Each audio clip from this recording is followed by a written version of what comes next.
¿está?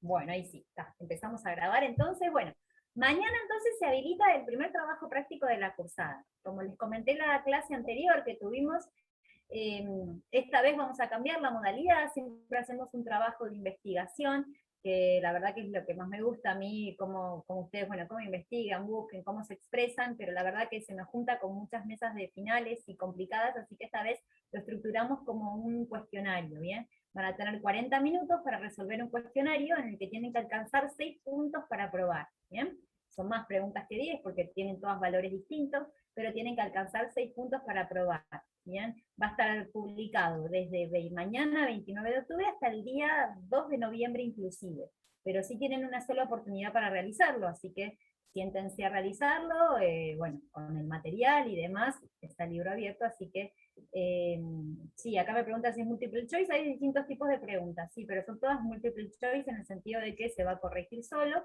y cuando cierre toda la fecha, es decir que el 2 de noviembre a las 23:59 cierra, el 3 de noviembre van a poder ver, visualizar la nota.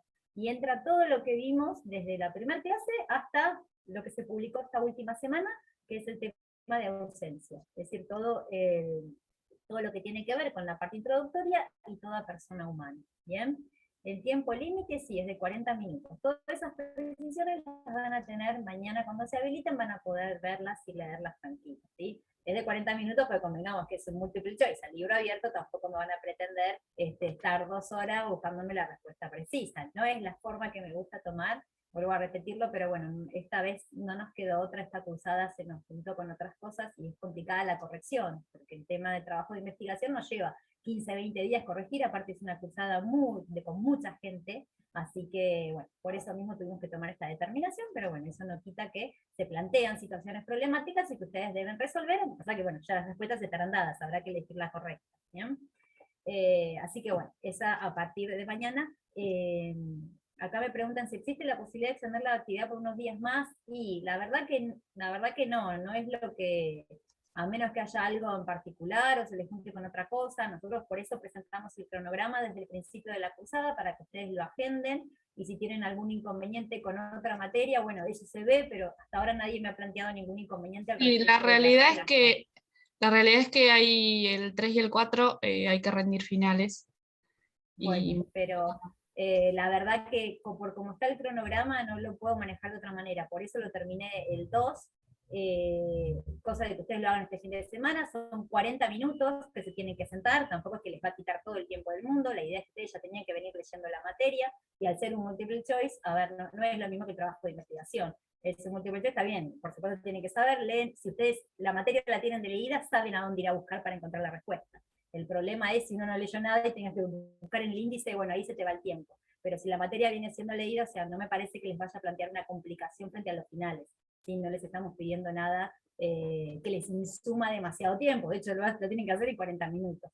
Así que la verdad que extenderlo sería peor porque se les juntaría con las fechas de finales. Así que tienen 4 días, tienen el fin de semana, que por ahí tienen un poco más de tiempo. Siempre trato de poner que agarren un fin de semana para aquellas personas que trabajan y que por ahí en la semana está más complicado, así que la verdad que no, la fecha es inamovible, y llegado el caso, por supuesto, tienen el recuperatorio, como también lo van a tener del segundo, que es al final de la cursada, ¿sí? 21 y 22 de diciembre, así que ahí no solo playa, sino que brindamos también cuando termina la cursada. Así que, bien, estamos, como les digo, no es algo que les vaya a insumir un montón de tiempo, si vienen leyendo la materia, saben a qué artículo ir, saben más o menos a dónde encontrar la respuesta, porque es cierto, multiple choice va a decir es complicado, y lógico, si te lo hago fácil, digamos, si ponemos la respuesta muy sencilla, tampoco tiene, digamos, ¿bien? La idea es que piensen un poco más, ¿está? ¿Bien? Pero bueno, no tiene mayor complicación. Así que con eso estamos, con el tema, bueno, del trabajo práctico a partir de mañana.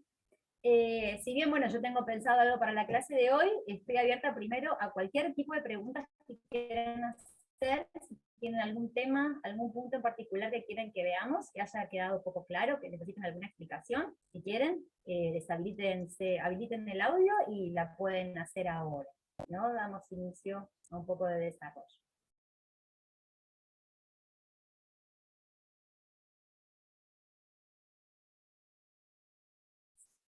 ¿No hay ningún tema en particular que ustedes Profesora, yo quería hacerle una pregunta, porque estuve leyendo el texto de Frisone, del doctor Frisone, y la verdad que me resultó bastante como rebuscado para entenderlo, de los derechos personalísimos. ¿Usted puede explicar un poquito el texto ese, que la verdad que más allá del artículo 31 y el 52, todo eso es como que me pareció medio, como que redundaba mucho en un par de cosas nada más, y no sé qué sería lo más importante de eso?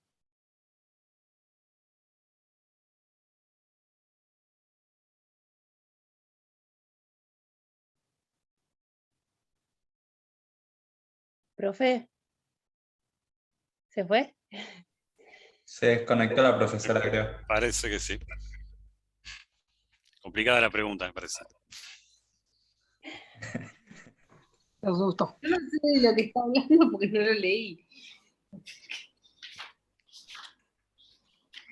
Ay, Dios mío. Por ahí es una pregunta boluda, pero yo la verdad que no lo No, entendí. no, yo me No, refiero está a perfecto.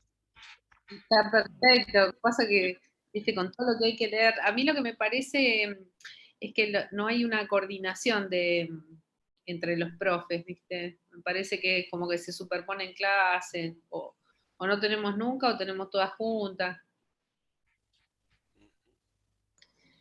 Difícil. Desconectó.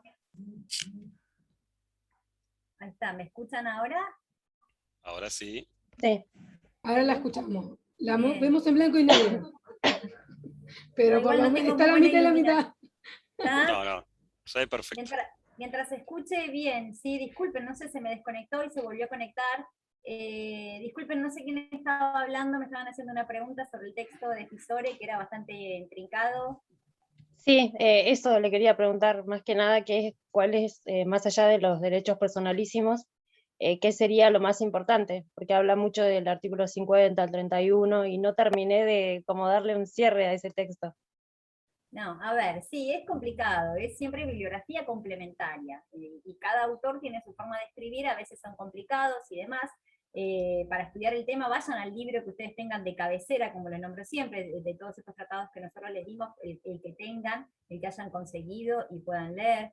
Lo importante con respecto a los derechos personalísimos, da muchas vueltas con el tema del reconocimiento, que es importante. Luego de la reforma del año 2015, los derechos personalísimos tienen en nuestra legislación una sistematización y están expresamente reconocidos en el Código Civil, cosa que antiguamente no sucedía. No significaba que los derechos personalísimos no fuesen reconocidos. De hecho, desde la sanción del primer Código Civil de Vélez Arfield en el año 1871, no existía una sistematización de los derechos personalísimos, pero sin embargo estaban contemplados, estaban contenidos, y más desde una mirada constitucional. Luego de la reforma constitucional del año 1994, que ustedes ya saben que se incorporaron los tratados internacionales con jerarquía internacional, con jerarquía constitucional, perdón, esto con más razón todavía reconoce estos derechos humanos, que no tampoco tenemos tenemos que diferenciarlos sí de los derechos personalísimos, que en realidad son una diferenciación de género a especie. Los derechos humanos tienen que ver con que aparecieron, si se quiere, más tarde en la historia, y que además los derechos humanos en su origen se le garantizaba a los ciudadanos frente al actuar del Estado, mientras que los derechos personalísimos estaban considerados desde un ámbito del derecho civil, y que se hablaba del, digamos, frente a otro particular, se oponía al derecho personalísimo. ¿Bien? Entonces, el derecho personalísimo está dentro del ámbito del derecho privado, del derecho civil, mientras que los derechos humanos están dentro del ámbito de los dentro del ámbito del derecho público, dentro del ámbito del derecho constitucional, y dentro del ámbito de, en primer lugar, oponerlos frente al Estado y reconocimiento del Estado como persona de derecho público. En cambio, dentro del derecho civil tenemos esta normativa o esta legislación de los derechos personalísimos, que no implica que el derecho personalísimo no esté resguardado en un derecho humano. ¿Por qué? porque parten todos de la dignidad de la persona humana, el concepto de dignidad, y así los reconoce el artículo 51 de nuestro Código Civil. Nos va a hablar de estos derechos que parten de la dignidad de la persona. ¿Y a qué se refiere con la dignidad de la persona? Con, digamos, estos derechos que parten de la naturaleza misma de la persona como tal, y del fin y del objetivo de la persona en sí misma. ¿Bien? Entonces, por eso los diferencia entre derechos de la personalidad física y derechos de la personalidad espiritual. Los derechos de la personalidad física serán aquellos que tienen que ver con la disposición del propio cuerpo, con la disposición de las exequias, es decir, del propio cadáver, ¿sí? La autodeterminación de la persona, y ahí viene también mucho de lo que por ahí vamos a charlar hoy, lo que tiene que ver con que aún el propio menor de edad puede ejercer este derecho, puede tomar decisiones frente a su autodeterminación respecto de su propio cuerpo, por lo importante que son estos derechos que parten de la dignidad misma de la persona. Y por otro lado tenemos estos derechos personalísimos de la dignidad o de la personalidad espiritual, que no tienen que ver con lo físico, sino que tienen que ver ya con el sentir, si se quiere, y la conciencia de la persona. Y aquí entra en juego el derecho a la intimidad, el derecho a la identidad, el derecho al honor, el derecho a la libertad de expresión. Bien, tienen que ver con todas las expresiones de la espiritualidad de la persona. Entonces, estos derechos vienen de la mano igualmente con los derechos humanos, porque sabemos que todo el mundo tiene su derecho a la identidad, ¿cierto? No solo como derecho personalísimo, sino que está resguardado por el mismo Estado, ¿bien? Y como también reconocido como un derecho humano. Pero esta diferenciación, como les comentaba, tiene que ver con que los derechos personalísimos, que están legislados expresamente en nuestro Código Civil, son oponibles a otros particulares, ¿bien? En cambio, los derechos humanos nacieron como oponibles frente al Estado. Luego y posteriormente, y con el correr del tiempo, sabemos que pueden oponerse también a otros particulares, ¿bien? A cualquier otro que lo vulnere. Pero el derecho personalísimo tiene la particularidad de estar legislado en la legislación de fondo y en la legislación nacional, es más sencilla la aplicación y por parte del juez, no tiene que hacer toda una elaboración para llegar hasta la Constitución y ahí aplicarlo como tal. Eso es lo importante con respecto a los derechos personalísimos. Yo no sé si ustedes tienen subido en la plataforma una presentación a donde resumimos todo eso, si no se las puedo subir.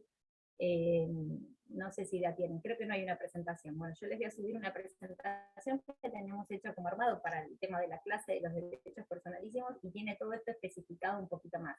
No se enrosquen con el texto es lectura complementaria, que sí, hay autores que son más intrincados, pero tengan en cuenta lo fundamental y lo principal, y los derechos que a mí me gusta hacer hincapié en la cursada de esta materia, que es sobre todo el derecho a la identidad.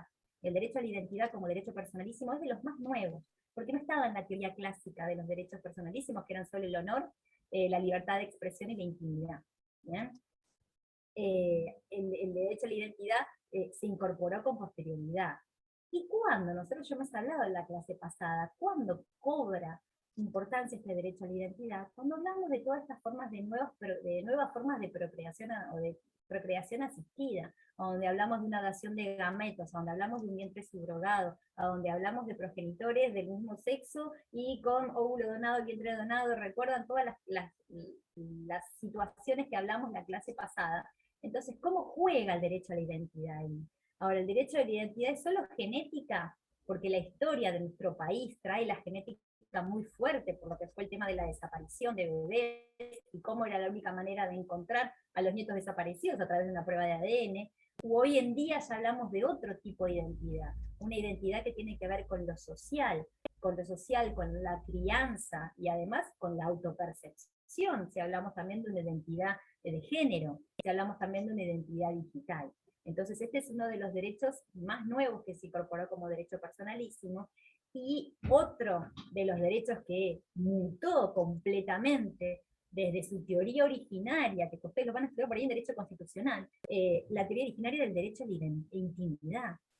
La intimidad hace 50 años no es lo mismo que la intimidad entendida hoy en día, cuando sabemos de la irrupción de las redes sociales, de lo que hace un teléfono, que puedo captar completamente imágenes todo el tiempo, puedo captar filmaciones todo el tiempo, puedo publicarlas y subirlas a una red social con un alcance mundial. ¿Hasta dónde juega el derecho a la intimidad? ¿Cómo es hoy y cómo era hace un tiempo, cómo consigue su intimidad una persona mayor y cómo consigue su intimidad un adolescente, una persona más joven, un nativo digital para el cual no sacarse una foto es una locura.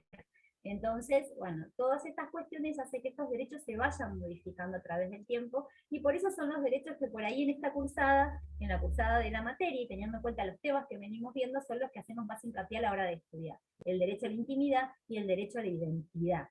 ¿Sí? Pero bueno, más allá de la lectura que tengan, no se enrosquen con la lectura de este autor, vayan sino a los libros de cabecera que ustedes tienen, y prometo ya mañana mismo subirles esta presentación, donde tenemos una especie de resumen de la evolución de los derechos personalísimos, y bueno, explicado un poco más, lo mismo que tienen en el libro, pero explicado un poco más en forma más gráfica. ¿Bien? Miren, ya me lo pongo como recordatorio en el celular, mañana a 9 de la mañana les subo la presentación. No se los prometo hoy, pero mañana está, ¿bien?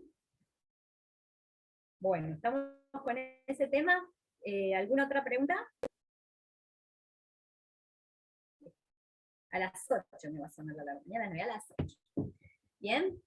Bueno, entonces, luego entonces, como vimos de la clase pasada, y que estamos hablando el tema, conociendo, estudiando el tema de la persona humana, bien, los derechos personalísimos, lo que implican, que vienen de la mano, como decíamos, de la dignidad de la persona, son innatos, es decir, que se nace ya con estos derechos personalísimos, y hasta el momento del fallecimiento, de la muerte de la persona.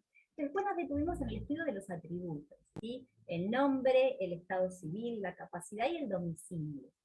Con respecto al nombre y el estado civil, no traen mayores complicaciones, ¿bien? Vienen de la mano también de estos derechos personalísimos que nosotros hablamos, que es la identidad, el derecho a llevar un nombre. O sea, el nombre es lo que, en primer lugar, cómo acredito mi identidad, cómo manifiesto mi identidad, a través de un nombre, a través de un apellido que me hace pertenecer a una familia, y ahí tenemos el estado civil, que es este modo, o la pertenencia que tiene una persona a una familia determinada, ¿bien? Vienen de la mano entonces de este derecho a la identidad. Y el domicilio, que tiene que ver con precisamente la importancia de ubicar a una persona, dónde el Estado considera que esa persona se encuentra, para sus obligaciones con el Estado o para sus obligaciones para con otros particulares, y ahí la posibilidad de poder establecer otro tipo de domicilios, los domicilios especiales, los domicilios procesales, ¿bien? Aunque sabemos que el domicilio como atributo es un domicilio general. Y después nos detuvimos en el estado de la capacidad civil, y la capacidad civil es el principal atributo de la persona humana, desde el punto de vista que en su momento Vélez Arfiel, en el primer Código Civil, definía a la persona por la capacidad. Nos decía que la persona era el ente susceptible de adquirir derechos y contraer obligaciones. Es decir, que nos la definía por la capacidad. Nosotros aprendimos y estudiamos bien que la capacidad tiene que ver con precisamente ese atributo de la persona que le otorga estas prerrogativas de poder gozar de determinados derechos y poder ejercerlos. Por eso lo dividimos en una doble vertiente que tiene que ver con la capacidad de derecho y la capacidad de ejercicio o de hecho. ¿Bien? Y debemos diferenciar a su vez también que, digamos, la capacidad es el principio general. La capacidad siempre se presume. Y por eso nos detenemos en el estudio de las incapacidades, es decir, en aquellos supuestos en los cuales existen personas que no tienen determinadas capacidades. ¿Por qué? Porque la ley lo establece. ¿Y por qué? Y habrá que ver qué tipo de incapacidad es y por qué lo dice. Vamos a ir ahora, que me quiero detener yo un poco en un cuadro comparativo que tengo entre las incapacidades de ejercicio y las incapacidades de derecho, que nos va a servir para diferenciarlas bien, ¿sí? A ver, déjenme ver dónde está esto. Y les comparto la pantalla. Directo al cuadro. Bien. Bueno, ahí les comparto la pantalla con la presentación y vamos a ir trabajándola. Interrúmpanme cuando tengan cualquier tipo de pregunta, ¿sí? Bien. Bueno, vamos a ver que cuando nosotros hablamos de incapacidades, dijimos entonces que la capacidad es el género, la incapacidad es la excepción, por eso nos vamos a limitar a estudiar las incapacidades, ¿bien? Ahí está más grande, se ve mejor. Y hablábamos de las incapacidades de ejercicio y las incapacidades de derecho.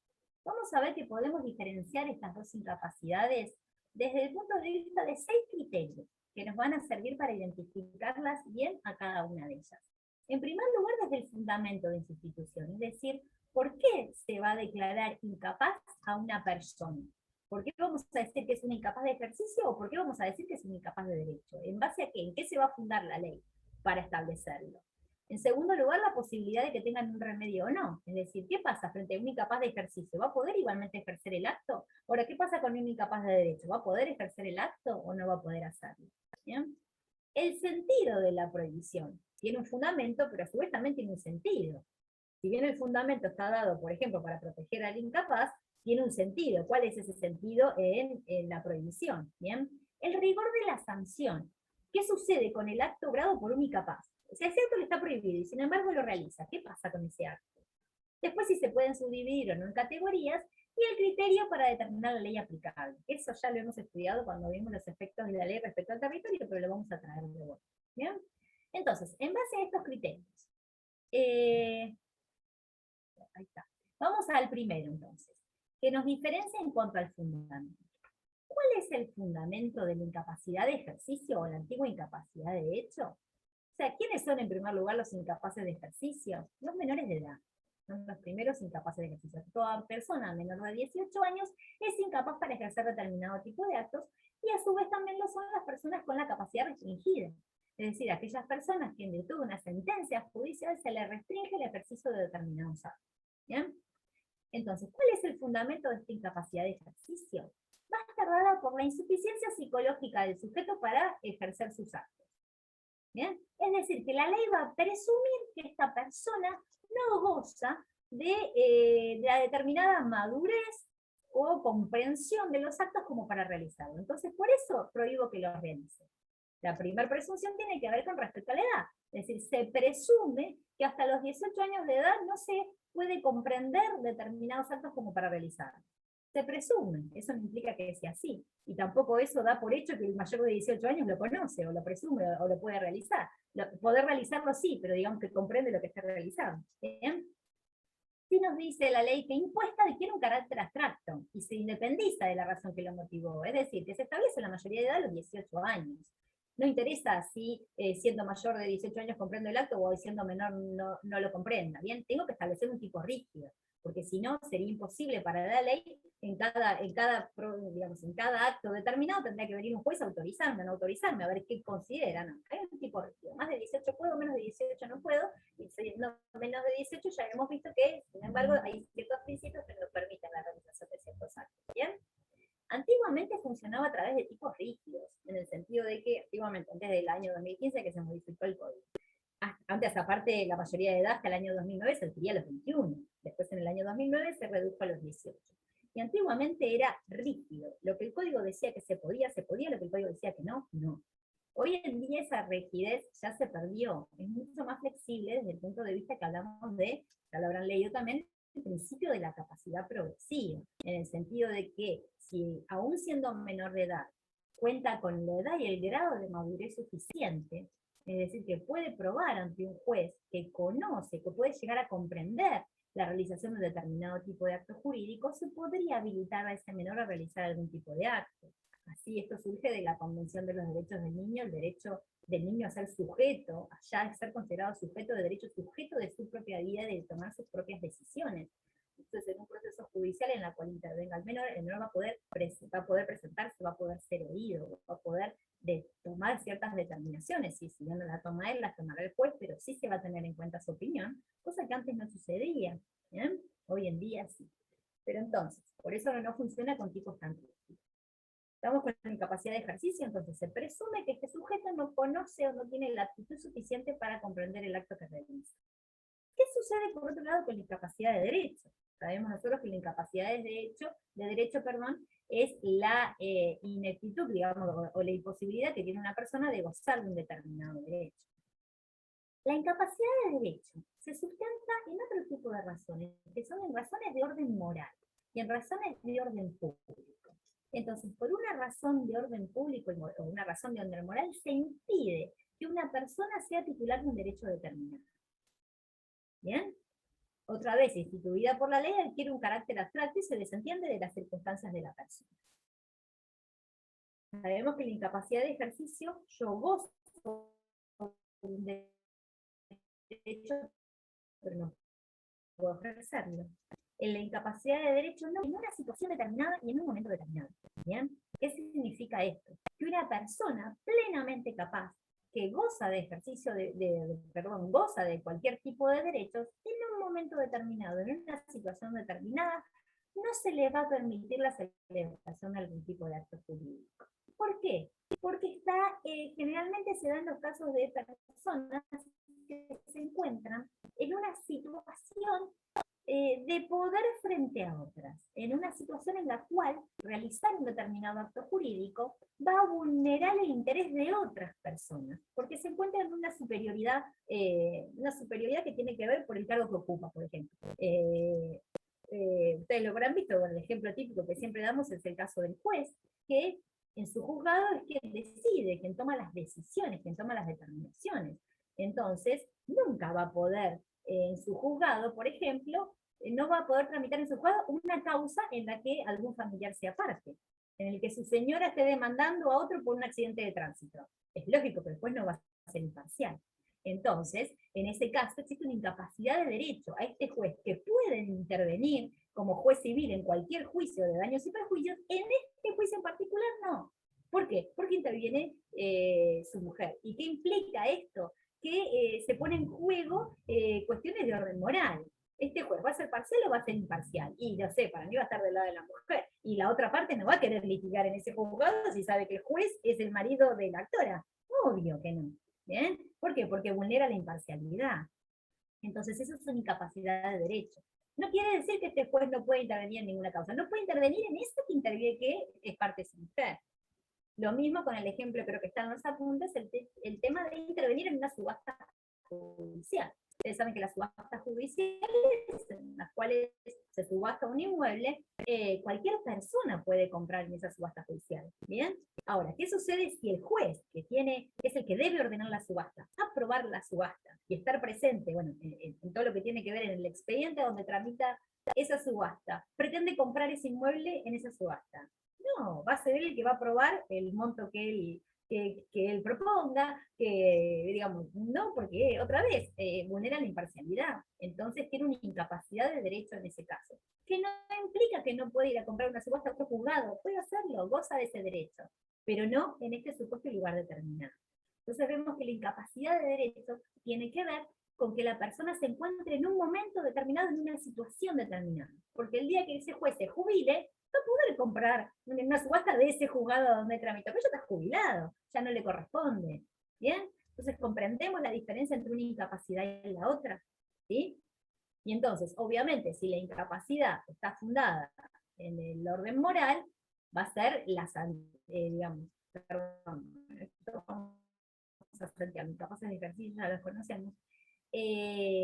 Obviamente, y voy a la incapacidad de derecho, si yo estoy incapacitando a una persona en razones de orden moral, de ninguna manera voy a poder realizar ese acto jurídico. No va a haber un remedio. El incapaz frente al acto que no puede realizar, lo jurídico que el niño no puede realizar.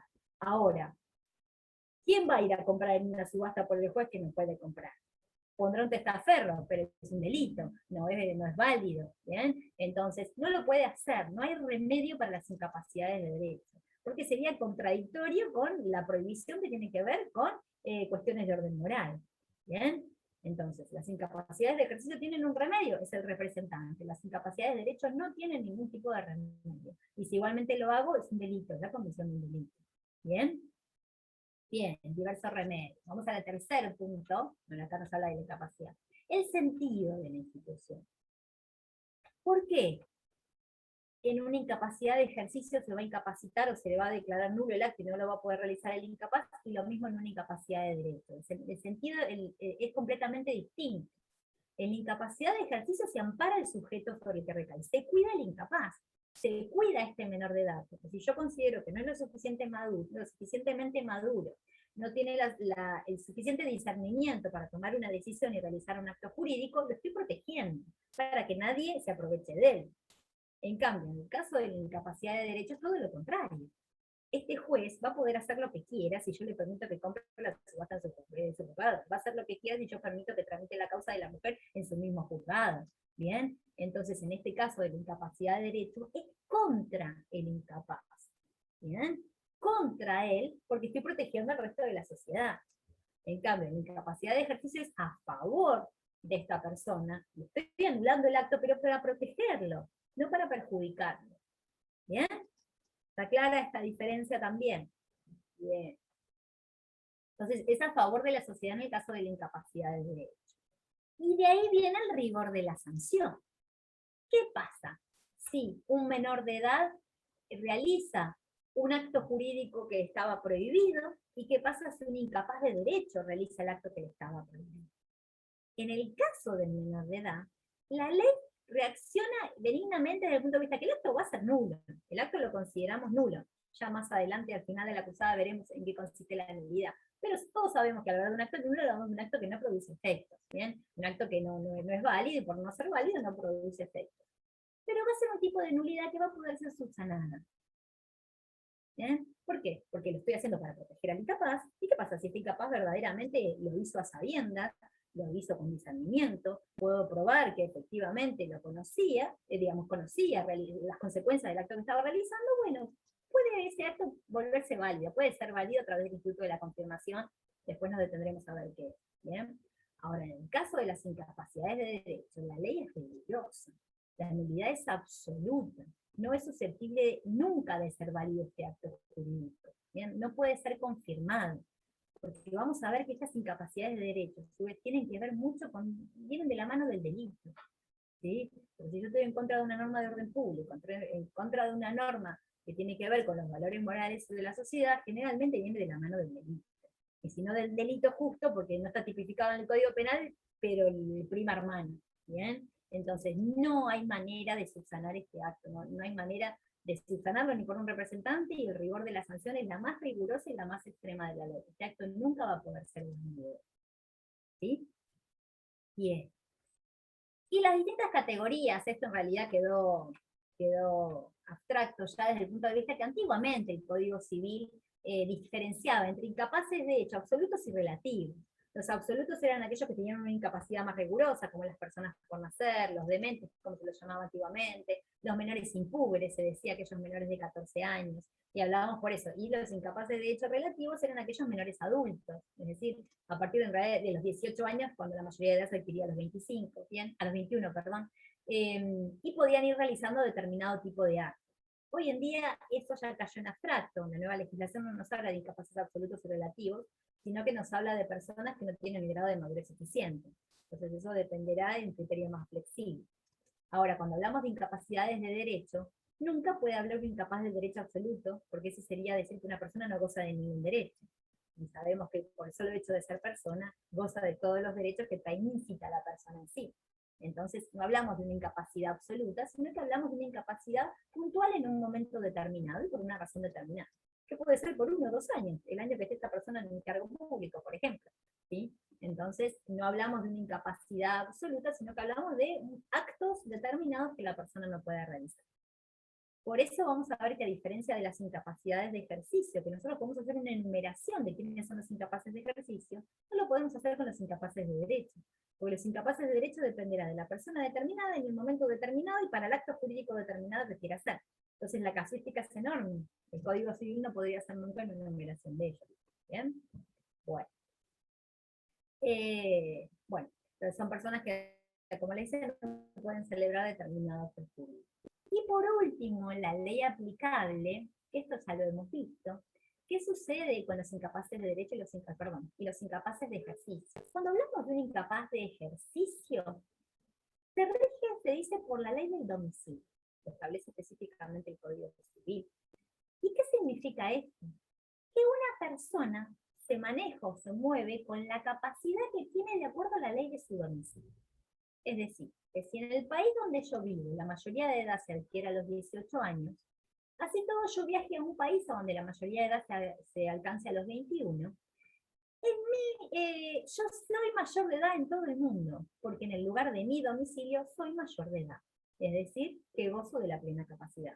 Y si yo me traslado a otro país que a donde, con la edad que yo tengo, 18, 19 años, soy menor, yo igualmente voy a ser considerado mayor y voy a poder ejercer todos los actos que la ley me permite, de acuerdo a la ley de mi domicilio.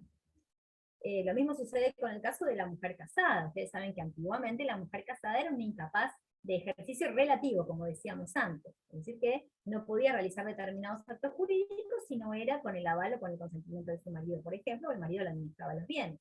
Si bien en nuestro país eso ya no rige más, hay países a donde sí, sobre todo aquellos países de cultura musulmana, donde la mujer está relegada, lo sabemos, a un segundo plano, y ahí sí la mujer casada es incapaz de hecho. Entonces, ¿qué pasa si esta mujer casada viene a nuestro país e intenta celebrar un acto jurídico? Bueno, no lo podrá hacer, porque de acuerdo a la ley de su domicilio, no puede, porque la capacidad se rige por la ley del domicilio. ¿Bien? Ahora, ¿qué pasa con las incapacidades de derecho? Y aquí vamos a diferenciar. Las incapacidades de derecho se sujetan a la ley territorial. ¿Por qué? Porque están fundadas en el orden público. El orden público, la moral y las buenas costumbres. Nosotros sabemos, de acuerdo a este concepto de orden público, que el concepto de orden público varía de acuerdo a cada estado. Y no solo de acuerdo a cada estado, sino dentro de un mismo estado en distintas épocas históricas. El concepto de lo que es moral e inmoral. Nuestro país mismo, hace 50 años, menos de 50 años, era delito el adulterio. ¿Bien? Un delito penal el adulterio. Luego dejó de ser delito penal y fue solo causal de divorcio. Hoy en día ni siquiera es causal de divorcio, el divorcio es encausado. Entonces miren cómo este orden, si se quiere, moral, o el orden público fue cambiando. Esto no significa que la moral sea relativa, ¿sí? Porque en algunos años me decían, pero no, los valores morales sí existen valores morales absolutos. Pero eso no implica que con el correr del tiempo la percepción social de estos valores vaya cambiando. La percepción social de la monogamia, de hecho hoy en día no es un deber la fidelidad. Antiguamente los deberes de los cónyuges era fidelidad y asistencia de alimentos. Hoy no tienen deber de fidelidad. Hablamos del poliamor, hablamos de todo. Hace 20 años ni se podía hablar del matrimonio igualitario. Hoy es ley, ya hace años que es ley. ¿Bien? Entonces ven cómo estos conceptos van cambiando. Entonces vemos cómo estas incapacidades de derechos se sujetan a la ley territorial. Y ahora, para darles el ejemplo, vuelvo al ejemplo de la mujer musulmana. Recuerden, la mujer musulmana que es incapaz en su país, no puede venir al nuestro, pero no podría realizar algún tipo de acto jurídico. ¿Bien? Ahora, ¿qué pasa con esta mujer musulmana incapaz casada, en la cual, de acuerdo a la ley de su país, el marido podría aplicarle un correctivo? Si quiera darle un cachetazo, porque en países musulmanes no está mal visto, y de hecho se puede, y de hecho es una natural que la mujer lo obedezca, y si es a los golpes también lo puede hacer. ¿Qué pasa si este hombre en el hall del hotel que está con la mujer le da 3 cachetazos a la mujer? ¿Podría hacer eso en nuestro país? ¿Podría válidamente porque su país se lo permite? No, porque eso sí tiene que ver con el orden público. Exacto, no, obviamente, porque eso tiene que ver con el orden público interno de nuestro país. Es un delito en nuestro país la violencia de género, todo tipo de violencia, pero sobre todo la violencia de género. Entonces, por más que en su país eso esté permitido, no tiene que ver con la capacidad de la mujer, sino que tiene que ver con cuestiones de orden moral y de orden público interno que nuestro país no puede permitir, aunque esta persona venga de otro país con otras costumbres. ¿Bien? Entonces diferenciamos a estas incapacidades. Si bien en su país goza de ese derecho de aplicar el correctivo, no goza de ese derecho en nuestro país, porque tiene que ver con una cuestión territorial, con una cuestión de orden público, con una sociedad, no lo permite. ¿Bien? Entonces, podría ser encarcelada esta persona porque está agrediendo.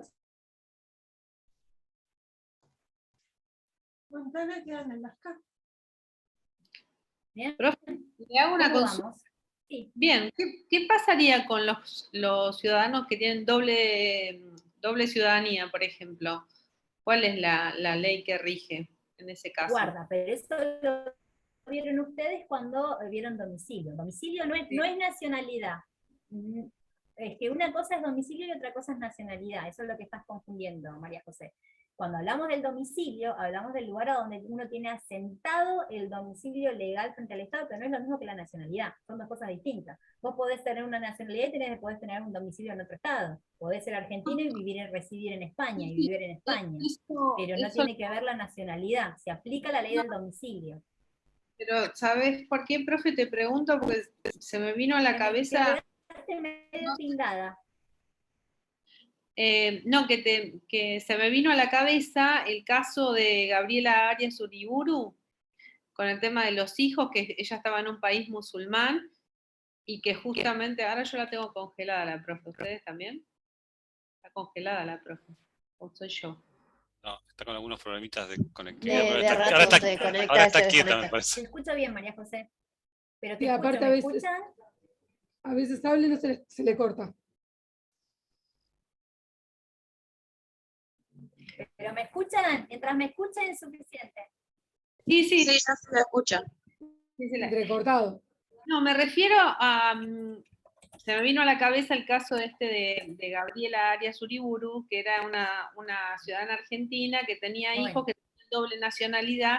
No me refería al domicilio. Digo, en ese caso, cuando, por el tema de la cachetada, así como el papá tenía en ese país, el papá tenía la patria potestad en ese momento, y los chicos eran tanto argentino como pakistaní, creo que era. En ese caso, jordanos. ¿Lo resuelven los tratados internacionales? ¿Cómo es el tema? No, lo que pasa que en ese caso, el caso puntual, bueno, hay que ver el caso puntual, ella contrajo matrimonio también en Jordania, y en Jordania, al contraer matrimonio ahí, y ellos habían, no recuerdo si habían ido por un viaje o se habían establecido, pero al contraer el matrimonio ahí, el padre tenía estas atribuciones de tener la patria potestad solamente el padre, y por eso es que pudo hacerlo. Bien, igualmente eso es, digamos, fue un delito desde el punto de vista del engaño para ella y con todas esas cuestiones, pero en ese país él tenía esa atribución y ese país lo defiende. Y ese país lo defiende, y por más tratado internacional y demás, ese país lo sigue defendiendo. Y aunque venga una norma de otro estado, no la aplican. ¿Bien? Entonces, digamos, tiene que ver con eso. Pero tenemos que diferenciar bien lo que es el domicilio de lo que es la nacionalidad. Cuando hablamos de la capacidad se rige por la ley del domicilio, no la nacionalidad, que es otra cosa.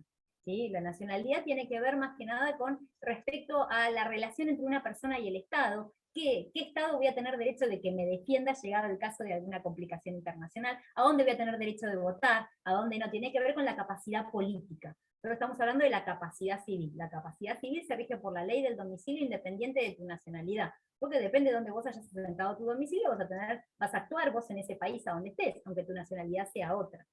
¿Bien? Pero bueno, en este caso particular tenía esas particularidades. Sucede, sobre todo en los países de tipo musulmán o países más extremistas con este tipo de cuestiones. Se cortó, profesora. Ahí ya perdimos. O es...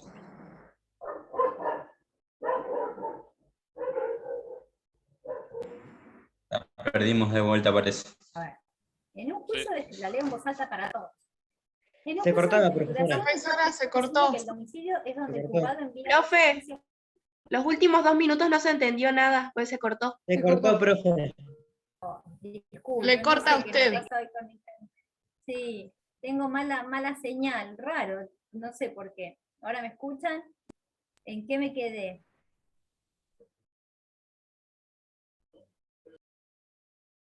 ¿Qué les faltó? ¿Qué quieren que repita? ¿Algo en particular o voy a la pregunta No. del chat?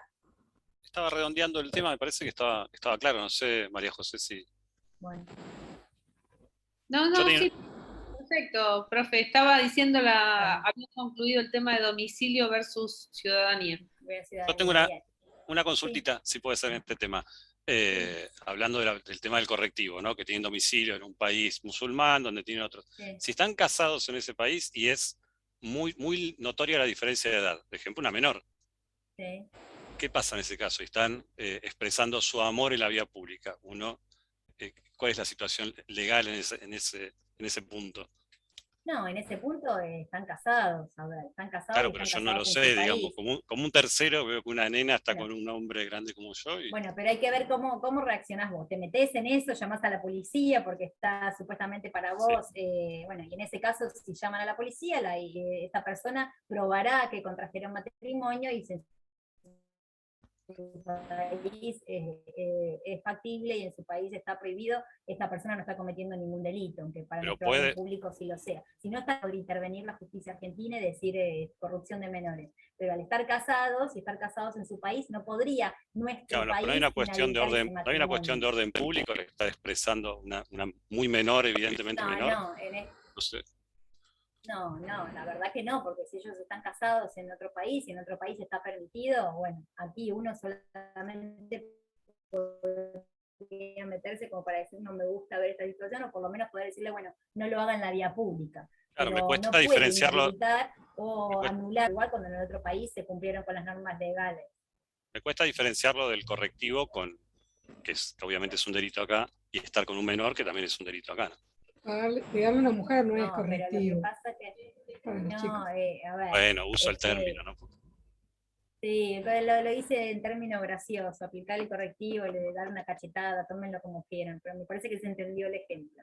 A mí me quedó Es clarísimo. que acá se diferencia, sí, pero a ver, hay que diferenciar algo. Cuando está posibilitado en otro país, como es la celebración del matrimonio, nuestro país no puede anular algo que en otro país está permitido, porque tiene que ver con la soberanía de cada estado. ¿Sí? Entonces, en ese caso, Pero la no va a ser violencia, un delito porque contrajeron matrimonio bajo la ley de ese país, más allá de que nuestro orden público está. Nuestro orden público lo que puede decir, sí, bueno, no lo hagan en la vía pública, no se exhiban de esa manera, pero no puede hacer más porque en otro país sí está permitido. ¿Está? mismo caso de Ahora, la violencia sería lo mismo entonces. O sea, podría la hacerlo en violencia, privado por supuesto, en privado no me puedo meter, nadie se puede meter en y una ella casa de podría la violencia en denunciarlo. privado, tiene que ver con la Además, sería intimidad, pero ella sí emancipar. podría denunciarla acá. Ella acá sí podría denunciarlo a él, porque eso es un delito, y como tal podría hasta pedir asilo, ¿sí? No tener que volverse con ¿Y no él, lo ¿sí? podría hacer por violación, por ser menor? Sí, si la misma mujer lo hace. De hecho, esto sucede mucho, bueno, hay muchos casos en la Unión Europea con, bueno, todas estas personas que emigran y con muchos países musulmanes a donde a las nenas, si vuelven, les realizan el tema de no me sale el nombre, pero como la castración, el tema de la castración. Y muchas madres que logran escapar y piden asilo en los países europeos porque si la nena vuelve le van a realizar esta práctica. Y hay mucha jurisprudencia al respecto de otorgar el asilo en esos casos. Pero el asilo tendría que pedirlo la misma persona. En este caso es una niña que pueda escaparse de su marido, que la casaron obligatoriamente, y ahora está en Argentina y solicita el asilo y pide eso, sí, podía hacerlo de esa manera. Pero bueno, vos como tercero no te podrías meter en esa situación, porque el matrimonio para el orden público del otro país está consumado, está celebrado. Ahora, el tema de está celebrado y porque está permitido allá. Otra cosa es el tema de cometer el delito aquí de dar un golpe. ¿Tá? ¿Me comprendés? Eso es la celebración de un acto jurídico en otro país que no puede anular otro país, tiene que ver con la soberanía de cada estado. Si la nena viene y pide asilo y le dice, por favor, sálvenme de esta, es otra cosa, ahí sí va a intervenir la justicia y ahí sí puede evitarse que se la vuelvan a llevar. ¿Bien? Bueno, quiero ir a la pregunta que tengo acá en el foro de Oscar, que habla de otro tema, pero nos dice, a ver, en un juicio de escrituración el juez presume que el domicilio es donde el juzgado envía los oficios para notificar, cuando el citado ha cambiado su domicilio hace 15 años atrás. No obstante haberle dado a conocer al juzgado el cambio y la voluntad de firma del propietario, el juez dictó sentencia en ausencia. ¿Qué derecho aplica aquí? No, a ver, eso tiene que ver con la determinación de un domicilio y a los efectos también de la realización del proceso judicial. Cuando uno, en un juicio de escrituración, ¿qué pasa? Los juicios de escrituración por lo general se llevan adelante muchos años después o mucho tiempo después y se hace contra el titular registral. El titular registral a veces está muerto, a veces no se lo encuentra, a veces se notifica por edictos porque no conocemos un domicilio, y esas son distintas presunciones que establecen los códigos de procedimiento para poder llegar a un juicio adelante. Entonces, llevar el juicio adelante y su juicio lleva adelante en rebeldía y se llega a una sentencia, a menos que efectivamente esté probado, esté determinado y puedas pedir la nulidad de la notificación, si es que lo podés probar o habilitar, pero es necesario llevar un juicio adelante y tiene que haber otro supuesto, si no estaríamos siempre frenados en la notificación del demandado. Y cualquier demandado que no quiera que lo notifiquen va a estar siempre mudando su domicilio y demás. Entonces hay presunciones que establece la ley que se presumen determinados domicilios y determinadas cuestiones que se considera bien notificadas. Tiene que ver con eso, si no los juicios nunca siguen adelante. ¿Bien? Bueno, acá me dicen, bueno, si legalmente están casados en su país no habría problema. Bueno, esa es la cuestión que vimos recién con el tema de la... Bien, bueno, vamos bien hasta ahí. Con estos temas cerramos acá el tema de las diferencias entre las incapacidades de ejercicio e incapacidades de derecho. Bueno, y después me quería detener, sí. La última. Dime. ¿Qué sucede con, porque entiendo que en nuestro país cuando se celebra, digamos, matrimonio de menores de edad, esa situación lo emancipa directamente el matrimonio. Sí. Ahora, no sé si es así, correcto. Ahora, si ese matrimonio se disuelve por X motivo y sigue siendo menor de edad, ¿qué es lo que sucede en esos casos? A ver, no, la emancipación por matrimonio no tiene vuelta atrás. Una vez que vos te emancipaste, decís, imagínate si te pudiste casar, bueno, ustedes vieron, no sé si ya lo han estudiado, si bien uno puede contraer matrimonio a partir de los 18 años ya siendo capaz, hay supuestos en los cuales se puede contraer matrimonio a partir de los 16 con la autorización de los padres, o menos de 16 con la autorización judicial. Llegado a este caso, cuando uno contrae matrimonio siendo menor de edad, lográs la emancipación, es decir, adquirís la plena capacidad civil, salvo unas excepciones que tienen que ver con el tema de aprobar las cuentas de tu tutor, de avalar obligaciones o disponer de bienes a título gratuito, es decir, aquello que vos tenés por herencia, esto para resguardar el patrimonio del menor. Pero para el resto de los actos de la vida civil, el menor va a poder realizarlo. ¿Por qué se presume, se lo emancipa? Porque se presume que al contraer matrimonio lo que uno está buscando es formar una nueva familia, con una nueva idea, con un cónyuge en el cual no puede seguir sometido a la autoridad parental de sus propios padres cuando quiera tomar sus propias determinaciones, en por lo menos la vida familiar que quiera emancipar. Ahora, una vez que vos te casaste y te emancipaste, por más que vos te cases a los 16 con autorización, te divorcies a los 17, continúas emancipado, no se vuelve para atrás. No es como la antigua habilitación de edad que ya no rige más. Continúas emancipado con las mismas limitaciones para disponer de bienes a título gratuito hasta que adquieras la mayoría de edad. La emancipación no vuelve para atrás. ¿Bien? Ahora, los casos de emancipación por matrimonio ahora son muy pocos, desde el punto de vista que la capacidad civil se adquiere a los 18, en realidad contraes matrimonio a los 18, muy pocos van a contraer matrimonio antes. Y antes de los 16, con menor razón todavía, para que un juez lo habilite, no sé qué es lo que se podría invocar, ¿no? Pero antiguamente sí, cuando la mayoría de edad se adquiría a los 21, y además la edad para contraer matrimonio era anterior. Ustedes saben que cuando se sancionó el Código Civil, la edad para contraer matrimonio era de 12 la mujer, 14 los hombres. Después se subió de 14 la mujer, 16 los hombres, después de 16 y 18, y después se unificó ambos en 18. La capacidad civil va bajando y la edad para contraer matrimonio va subiendo. Para mí tendrían que ser 30 o 30 y pico, uno no sabe lo que hace cuando contrae matrimonio. A ver, pero bueno, vemos eso, pero entonces no se retrotrae la emancipación, ¿sí? Antiguamente existía también otro tipo de emancipación, que era la habilitación de edad, que era a partir de los 18 años, cuando la mayoría de edad se adquiría a los 21, que tenía que ver cuando los padres se presentaban, iban conjuntamente ante un escribano y habilitaban a su hijo para que podría realizar determinado tipo de actos jurídicos, con las mismas limitaciones de la emancipación por matrimonio, no podía disponer a título gratuito.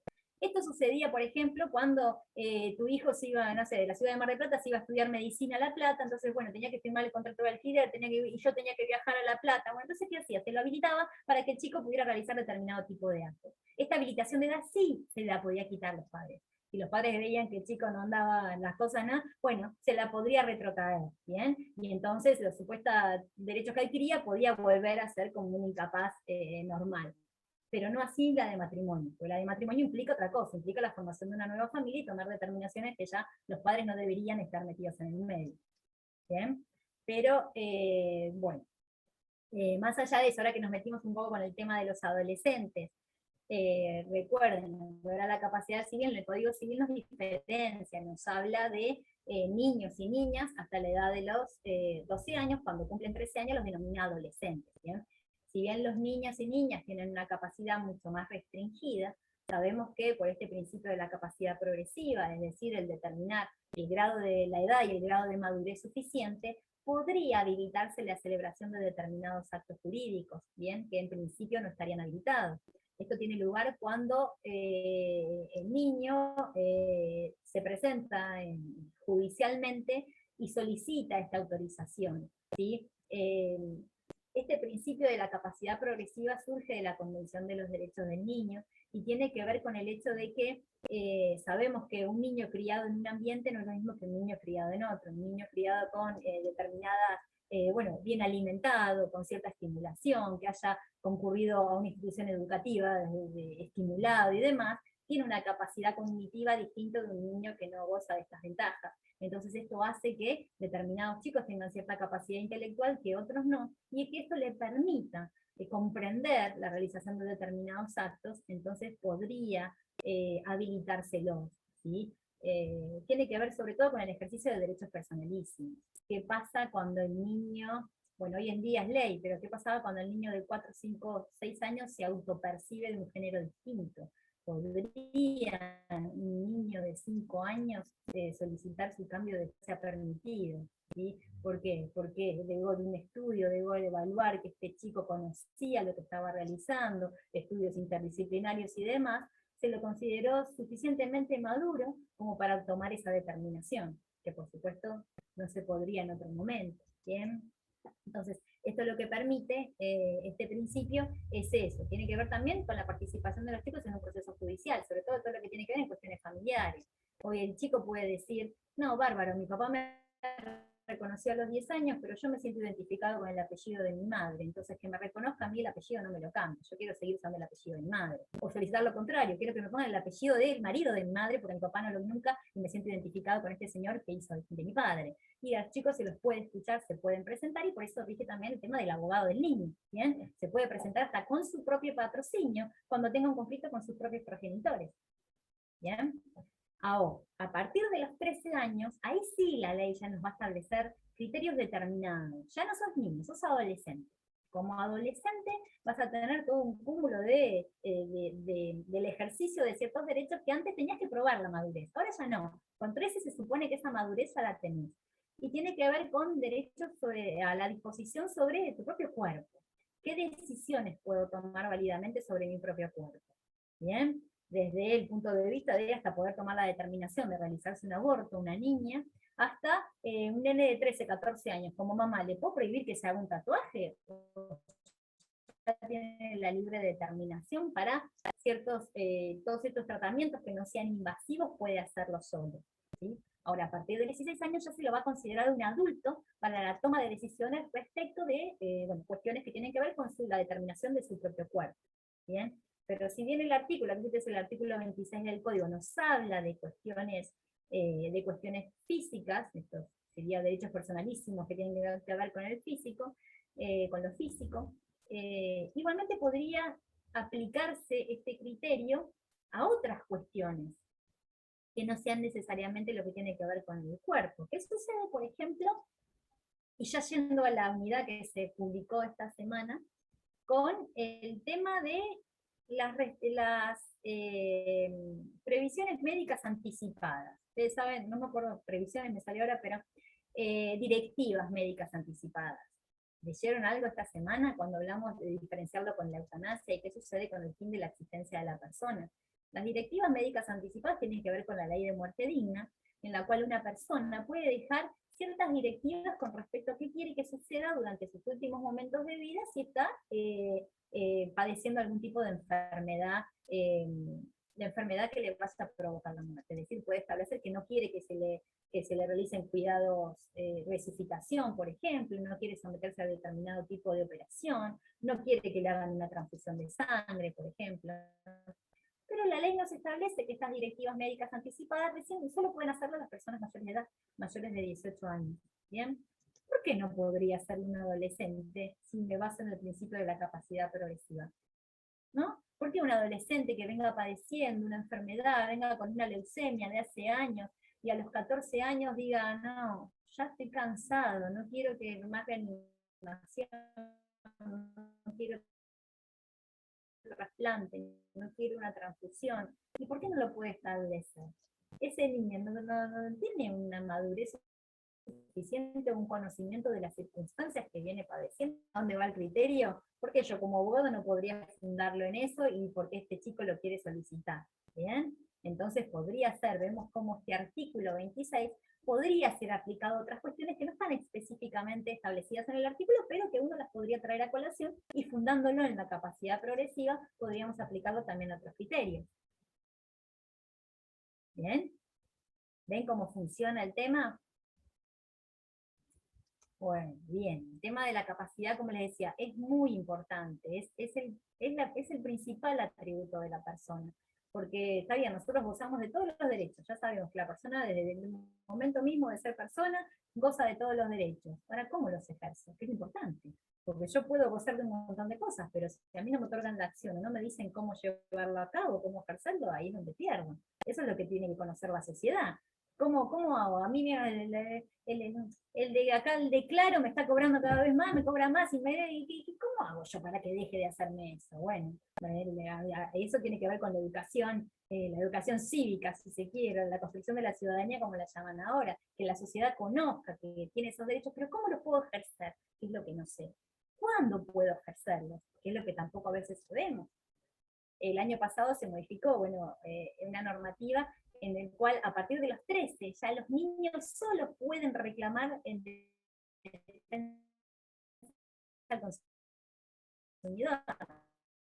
Antiguamente dependían de los padres, ahora puede ir el niño solo y reclamar ante la oficina de defensa, es la que más conflictos genera dentro de la defensa del consumidor, o lo que fuera, y es otro derecho más de que lo cual gozan los chicos, entonces, los adolescentes, perdón. Vemos eso entonces, que la capacidad es tan importante, no tanto de qué derecho, sí, de qué derecho gozo, pero además cómo lo ejerzo, cómo hago que se me cumpla este derecho que todo el mundo me dice que tengo. ¿Bien? Reclamarlo haciendo menor, obviamente. Puedo reclamarlo y después cómo reclamar, ante quién reclamar. ¿Bien? Bueno, a ver. Acá me dice, ¿los menores pueden asistir solos a una consulta médica también? Sí. Una niña a partir de 13, 14 podría ir sola al ginecólogo si la madre no la acompaña o escondida de su madre, sí, y el médico debería poder atenderlo. El tema con los menores pasa un poco desde el punto de vista médico de salvar la responsabilidad profesional cuando el menor entra solo al consultorio. ¿Por qué? Porque después pueden estar pasibles de cualquier tipo de denuncia de parte de los padres. Por ejemplo, cuando uno va al pediatra, uno siempre tiene que estar presente, los que son padres, tiene que estar presente uno en la consulta con el pediatra. Pero esto tiene que ver para salvar la responsabilidad profesional, porque sabemos que cada vez son más las denuncias por abuso y cuestiones, y bueno, todo el mundo quiere salvar su responsabilidad profesional. Es lo mismo que la niña de 13 años que vaya a tomar la determinación, o de 14, de un aborto. Todo bien, la ley lo dice, pero yo si soy médico, que esperar que venga la mamá por las dudas. No vaya a ser que después tenga un piquete en la puerta porque yo hice el procedimiento a una niña, pero la ley me deja, pero yo soy la mamá y no quería. Y bueno, puede pasar. Entonces a veces los profesionales guardan su responsabilidad frente a estas cuestiones, ¿sí? Que, bueno, porque son entendibles también, son entendibles de todos lados. Bien, a ver. Nos dice, en las enfermedades terminales, cuando la persona ya no goza de plena lucidez, ¿quién puede tomar la decisión de la muerte digna? Cuidado, si no la tomó la persona no la puede tomar nadie. Aquí no existe la eutanasia, hay que diferenciar lo que es la muerte digna de lo que es la eutanasia. Son dos cosas completamente diferentes. En nuestro país no está permitido, salvo ustedes tienen publicado en la plataforma un caso donde se logró probar que la persona que estaba en estado vegetativo había manifestado su voluntad, estando completamente bien, de que si eso le llegaba a pasar, él no quería vivir en esas condiciones, y se pudo probar, y por eso se permitió desconectarlo. Pero hay que diferenciar bien, si bien a veces la línea parece no tan nítida, no está permitida en nuestro país la eutanasia, como sí en otros países. Ustedes saben que de hecho hay barcos de holandeses que andan por el mundo practicando la eutanasia, porque sabemos que, como ya hemos estudiado también, cuando estamos en alta mar, rige la bandera del país de donde es el buque, y ahí se puede practicar, pero en nuestro país no. Lo que pasa es que rige ahí está el tema de todo lo que tiene que ver con la ley de trasplante de órganos, ¿sí? Porque el problema de determinar el fin de la existencia de una persona viene por ahí. Ustedes saben que hubo una evolución. Al principio era que no respirara más, listo, no respira más. Ahora cuando se inventó el respirador, seguía respirando. ¿Qué tenemos que esperar? Bueno, que no lata más el corazón. Pero bueno, cuando tenemos otra máquina que permite que el corazón siga latiendo, ¿qué tenemos que esperar? Y bueno, los reflejos, el tema del reflejo cerebral, que es lo único que todavía no se ha inventado en la maquinaria para continuar con la vida, ¿bien? Cuando eso ya es irreversible, se puede decir que esta persona se la da por muerta, y ahí ya, bueno, dije también todo el tema del poder donar los órganos, ¿sí? Pero, bueno, hay que ver el criterio médico, en qué estado estamos, cómo determinar el tema de si es eutanasia o es muerte digna, ¿sí? Eso es una línea muy fina con la vida. ¿Bien? Bueno, ¿algún otro punto? ¿Algún otro tema? Profe, una consulta. Con respecto al trabajo práctico, ahora que se habilita el viernes, Sí. ¿podrían habilitar el tiempo para realizar el trabajo práctico o extender los días para hacerlo? No, les dije que no convenía porque ustedes después tienen también las mesas vecinales que arrancan el lunes. Entonces la verdad que se les va a complicar más. Son 40 minutos que ustedes tienen para realizar el trabajo práctico, tienen a partir de mañana, entonces no sé por qué quieren más, o sea, son 40 minutos lo que les va a llevar, si sé que arranca la mesa de final y demás. Lo que pasa que más no lo puedo correr de fecha porque si no el cronograma se nos va para cualquier lado, no lo puedo pasar después de la mesa de finales, ¿sí? Y si lo extiendo me parece que va a ser peor, sáquenselo encima antes de tener que rendir el final, ¿sí? A menos que no sé por alguna cuestión particular, pero no, después cualquier cosa tienen la estancia de recuperatorio que es al final de la cursada. ¿Ah? ¿Sí? ¿Ahí quedó claro? ¿O se tildó? A ver, Perfecto. ¿tengo algo más? Bien, tengo algo más en el chat. Me dice Juana, en el estado... Otra cosa, profe. Sí. Por ahí se corta mucho la reunión, no sé por qué, se traba. Sí, Usted habla. sí, me anda mal internet, pero la grabación se va a ver bien, porque la grabación me graba a mí y sé que siempre queda bien. Así que yo ahora mismo te cortamos la clase, la pido, la subo y si quieren verla de vuelta, no sé qué me pasó hoy con internet, siempre anda bien, hoy esas cosas. Bueno, a ver, nos dice, los estados vegetativos de larga data se puede fundamentar sobre las creencias de la persona, sus formas de vida y pensamiento para tomar la decisión de desconectar. Sí, se puede fundar en todo.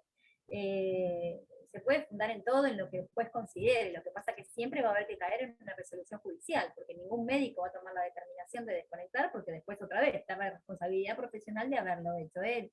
¿Sí? Es lo mismo que sucede, por ejemplo, con el caso de los testigos de Jehová que no quieren realizar transfusiones. ¿Qué sucede con los que practican la medicina ayurveda y no quieren vacunar a sus hijos?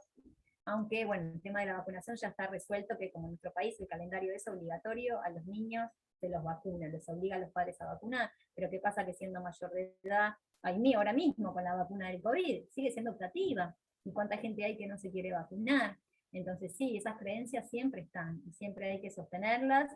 Y bueno, para lograr tomar una decisión de este tipo, cuando la persona se encuentra en estado vegetativo, habrá que probarlo muy bien y que, bueno, en definitiva el juez tomará la decisión, ¿sí? Ya no va a venir nadie a reclamarle, a menos que haya otro que se oponga, un padre que quiera desconectar a su hijo y el otro padre que no quiera, y bueno, pero después si no, habrá que tomar la decisión. Eso es lo que sucede cuando tenemos estas cosas híbridas, es lo mismo que cuando hablábamos en la clase pasada, todo lo que tiene que ver con la persona por nacer. La decisión va a recaer en un juez.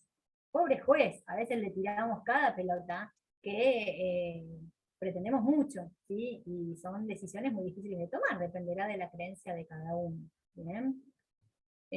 Acá me dice, lo pregunto porque en la medicina muchas veces omiten la parte de la decisión propia del paciente y recurren a la de su familia. Sí, es correcto, si la persona está en un estado que no puede expresarse, y va a haber que recurrir a la familia, no hay otra. Si no se dejó algo antes, que por lo general en nuestro país es muy nuevo que se deje algo antes, no es como la serie norteamericana de guiar y todo eso, van a la historia clínica y está todo, no, acá no hay nada.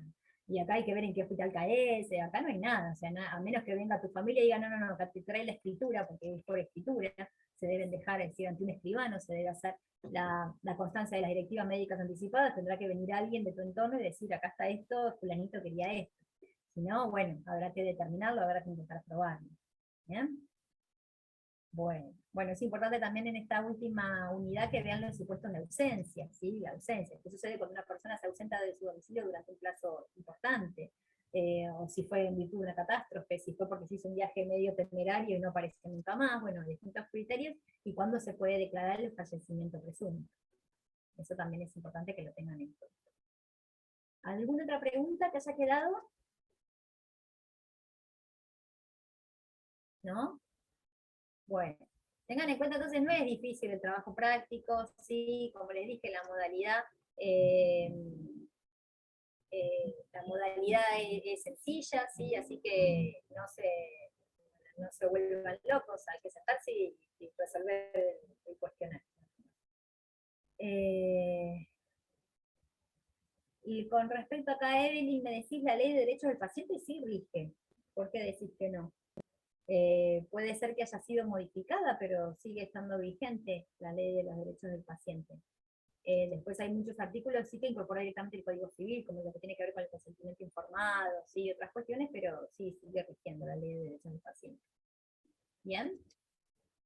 Bueno, nada, ninguna otra cuestión. Sé que ahora 8:30 tienen otra clase, alguien había mandado el mail que tenían otra clase más, así que bueno, por lo que empezamos, era a las 7, no 7:30, pudimos extendernos bien. Bueno, si no tienen ninguna otra cuestión, yo igualmente ahora voy a ya pedido la grabación de la clase y cuando me la tengan, que mañana ya me la mandan, se la subo para que puedan verla si la necesitan nuevamente. ¿Bien? Algo que quería pedir, profe, que lo veo conveniente. ¿Hacer clases virtuales de cada unidad se podría hacer? ¿O agregar más clases? No, yo podría llegar a agregar alguna que otra más, pero no, digamos, el cursado es esa distancia, y si no termino dando lo mismo que la cursada presencial, que doy clases todas las semanas, ¿sí? Sí podría, yo sé que las clases las tengo puestas como en los temas, cuando viene el tema como más importante, o el tema general de lo que se va a desarrollar después, como para dar los criterios generales. Esta segunda parte tenemos pactada solo una, acá la veo, es el martes 30 de noviembre, si quieren podemos pactar otra antes del segundo parcial, después del 17 de diciembre, o ese mismo 17 de diciembre que se habilita la última. Si quieren podemos juntarnos nuevamente y hacer la cuarta clase como para cerrar toda esta segunda parte, ¿bien? Porque a partir ya del lunes que viene se empiezan a temas distintos, ya empezamos con se ve persona jurídica también, que nos quedaba colgado como persona, y después viene ya el objeto de la relación jurídica y la fuente, ¿bien? Ahí es donde tenemos otra nueva clase, y si quieren podemos pactar una antes del segundo parcial. Sí. Profesora, con respecto a eso que acaba de decir de que si no, no sería a distancia y sería presencial. Sí. En mi caso yo tomé esta opción porque no tengo, en donde yo vivo no hay universidad y tampoco me da el tiempo para viajar porque salgo a las 3:30 de la tarde de trabajar. Sí. A mí me da la sensación que estamos haciendo más bien un cursado libre, que más que nada por el acompañamiento que estamos teniendo de parte de ustedes. No quiero que se malinterprete. A mí me pasa que hay veces que está bien, no lo plasmo en el foro, pero también nos pasa de que hay muchas de las veces que se plasma en el foro y tarda la respuesta, o el tema de las clases, que por ahí sí sería conveniente tener más clases. Sí, pero a ver, estás en una carrera con un cursado a distancia. El cursado a distancia implica... Igual, que sea a distancia no quiere decir que nos dejen solos, igual. ¿Pero por qué tienen que ustedes se apoyar del sienten otro lado. solos? ¿Se sienten solos? Yo siempre que nosotros tenemos alguna cuestión la contestamos. El cursado a distancia, entonces está bien, cada uno por la cuestión que haya sido está cursando a distancia, implica del alumno por supuesto mucho más que una cursada presencial. Implica sí, a ver, vuelvo a repetir. El tomar horarios, perdóname Carolina, te contesto, comprendí tu planteo. Implican horarios, implican cuestiones que me perdí, pero digamos, implica sí mucho más de ustedes, implica mucho más que una cursada presencial.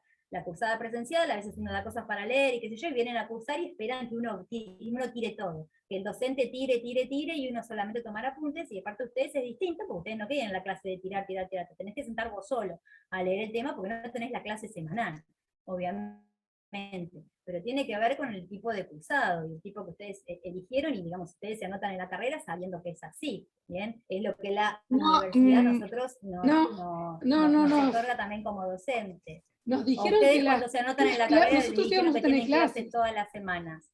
Por eso, nosotros tenemos materias donde tenemos clases una vez por semana. Bueno, está son muy buenísimo. poquitas, son Constitución y usted, que tenemos una clase cada tanto. Es más, Constitución ya nos puso más, nos puso más clases. Pero Bueno. son materias muy grandes, muy importantes en toda nuestra carrera, como para quedar con 3 materias, con 3 clases, perdón. Sí, pero a ver, que yo te dé clases Tomando todas en las cuenta, semanas, profesora, que yo te dé clases todas las semanas no significa estamos en la misma que vos esperás que yo te venga y te dé. Vos tenés que leer, vos el cursado a distancia, la carrera se cursa distinto, es a distancia, precisamente. A veces el cursado a distancia, ¿por qué se da de esa manera? O quién lo elige, o bueno, cada uno lo tomará como quiere. Es precisamente porque vos no podés estar cursando todas las semanas 2 o 3 clases, o estar presente porque trabajar, porque tenés hora, o porque vivís en otro lugar. O sea, yo no, digamos, no es culpa mía, digamos, que no esté ahí en ese lugar de ¿Puedo la decirle universidad algo más? a donde vos estés, pero a veces ese es el cursado. A mí la universidad me exige dar entre 2 y 3 clases en el cursado, porque es cursado a distancia. Yo las doy, o sea, quieren más, un tema que no comprendan, o sea, tampoco veo en el foro cuestiones que ustedes me digan realmente esto no lo entiendo, preguntas de decir, he leído todos los temas y he consultado toda la bibliografía y sigo sin entenderlo. El cursado a distancia implica más de ustedes, sí, implica más responsabilidad de ustedes que si una cursada presencial. Disculpe, profesora, no quiero que usted malinterprete nuestro planteamiento. No, para nada, Carolina. Lo que queremos por ahí es que por ahí tener alguna, aunque sea una clase grabada de ciertos temas que usted considere que por ahí son más es que te más las doy complejos. presenciales, cuando las que yo considero que son importantes, las estoy dando presenciales. Y las estoy, cuando les di de persona, y por eso doy compilado de muchos temas, y hablamos de un montón, porque son temas que ustedes ya vienen viendo y los tienen leídos. Por eso las clases se publican semanalmente, y ustedes tienen que ir tratando de seguir la lectura lo más que puedan de la cursada. Yo se los doy en los temas puntuales. Profe, creo que entiendo para dónde va Carolina y creo que ahí pasó un poco lo que hablábamos el otro día con no sé qué profe, que decíamos, bueno, la verdad es que, por ejemplo, nosotros nos inscribimos en un cursado a distancia en los términos que usted planteaba, pero también la dinámica de quizás de la pandemia hizo que, por ejemplo, la universidad no cumpliera, digamos, con los términos en los que nosotros nos inscribimos. ¿Por qué? Porque hablábamos el otro día con Mariano y otros compañeros sacando esta materia, ¿no? Decir, bueno, nosotros nos inscribimos, yo por ejemplo, Mariano, un montón, hablábamos nos inscribimos en un cursado a distancia, con lo que implica, como vos decís,